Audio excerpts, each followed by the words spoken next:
तो दोस्तों आज मैं आपको एक बहुत ही प्यारी चीज़ बताने वाला हूँ। मैंने क्या किया, मेरे सामने ये दो डाटा हैं। आप देखेंगे कि एक में रोज़ है आपकी 501 एंड आपके एक में रोज़ एक में रोज़ है 501 और दूसरी में रोज़ है आपकी 1501। ठीक है। मगर क्या है कि इसमें दोनों में जो रिलेशनशिप बन रहा है डाटा में, वो ऑर्डर आईडी के ब्याप पे है। मगर दिक्कत कहाँ पे आ रही है कि इसमें 501 डाटा है और इसमें 1500 डाटा है। अब मुझे उस डाटा की कुछ चीज़ें इस डाटा में लानी है। अब बहुत सी बार लोग कंफ्यूज ये होते हैं कि उन्हें इस डाटा की चीज़ उस डाटा में लेके जानी है, उस डाटा की चीज़ इस डाटा में लेके जानी है। स्पेशली जो बिगिनर्स होते हैं उनके लिए बहुत बड़ा कंसर्न होता है कि उन्हें ये चीज़ें कंफर्म नहीं होती कि हमें अब अगर डाटा इन दोनों को मर्ज कराना है तो कौन सा डाटा हमारा मेन डाटा होगा और कौन सा हमारा अल्टरनेटिव डाटा होगा जिसको हमें ऐड ऑन कराना है, किसमें ऐड इन करना है। दिक्कत ये होती है। तो अब एक बेसिक चीज़ समझे कि ये 501 ऑर्डर है, ये कस्टमर नेम, स्टेट, सिटी, ये चीज़ और ऑर्डर डेट यहाँ पे दी गई है। मगर जो उसका ओरिजिनल डाटा है वो यहाँ पे है कि उन्होंने किस अमाउंट पे किया था, कितना प्रॉफिट था, क्वांटिटी कितनी थी, कौन सी कैटेगरी, सब कैटेगरी और मोड क्या यूज़ किया था। ठीक है। अब ऐसे समझें कि जैसे कि ये ऑर्डर आईडी है, यहाँ पे ये ऑर्डर आईडी यानी कि यहाँ पे जो डाटा है वन टू, यहाँ पे मैनी टू वन है, यानी कि अब जो रिलेशन बनेगा कि वहाँ पे जो ऑर्डर आईडी यहाँ पे वो मल्टीपल टाइम रिपीट हो सकती है, जिस वजह से यहाँ पे 1500 डाटा है। जो हमारा मेन ओरिजिनल डाटा है जिसमें कि कोई डुप्लीकेसी नहीं है, उस डाटा को हमें यहाँ पे फैच कराना है। तो अब कैसे कराना है, तो देखो मैं इसके लिए यूज करूंगा अभी यहाँ पे वी लुकअप। ठीक है, वी लुकअप को मैं मैच के साथ यूज करने वाला हूँ, equal V lookup, lookup value. अब मैं क्या करूंगा, इसमें ए को लॉक कर दूंगा, बस ए को लॉक किया। अब मैं क्या करता हूँ, दूसरे डाटा में जाता हूँ, पूरे डाटा को सेलेक्ट कर ले रहा हूँ, इसे मैं पूरे डाटा को लॉक करूंगा।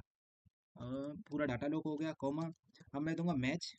मैच में मैं इस कॉलम को सिलेक्ट करूंगा। अब मैं इसमें क्या करूंगा, वन को लॉक करूंगा, एच को नहीं, क्योंकि मेरे कॉलम नेम यहाँ पे आएंगे सभी। तो मैं क्या करता हूँ, वन को लॉक कर लिया, कॉमा। अब मैं यहाँ पे जितने भी कॉलम नेम है, क्योंकि अब मुझे कॉलम मैच कराने की कहाँ से कॉलम मैच हो रही है, देखो ये ऑटोमेटिक लॉक हो गया, बहुत अच्छी बात। Zero bracket close, comma. अब कॉलम नंबर क्योंकि मैच से ऑटोमेटिक आ जाएगा, मैंने ब्रैकेट क्लोज किया दो बार और मैं कर दूंगा कंट्रोल शिफ्ट एंटर। अभी देखो यहाँ पे डाटा नहीं आया। अब मैं क्या करता हूँ, यहाँ से order date, customer name, state and city को कॉपी करूंगा और यहाँ पे कर दूंगा मैं उससे ऊपर पेस्ट। अब पेस्ट करते ही मेरे सामने डाटा आने लगेगा, आप देखेंगे अभी। अब मैं क्या करता हूँ, आर प्रेस करता हूँ, तो आप देखोगे कि ये जो ऑर्डर आईडी इसकी डिटेल मेरे सामने आ गई है। अब मेरे सामने शो है कि मेरे को नीचे तक पूरा डाटा फिल करना है, 4 कॉलम है।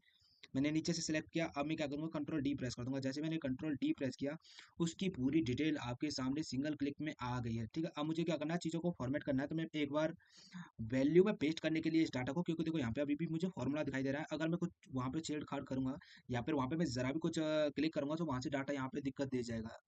तो ऐसे में कभी भी आप कोई भी डाटा फैच कराते तो ट्राई टू कि उसे कॉपी करके वैल्यू में पेस्ट कर दे। तो मैंने क्या किया, पूरे डाटा को कॉपी किया, एल्ट एच बी बी करके मैंने उस डाटा को अब वैल्यू में पेस्ट कर दिया। आप चेक कर सकते हैं, थोड़ी सी फॉर्मेटिंग करके दिखा दे रहा हूँ आपको, जिससे कि डाटा देखने में अच्छा लगे।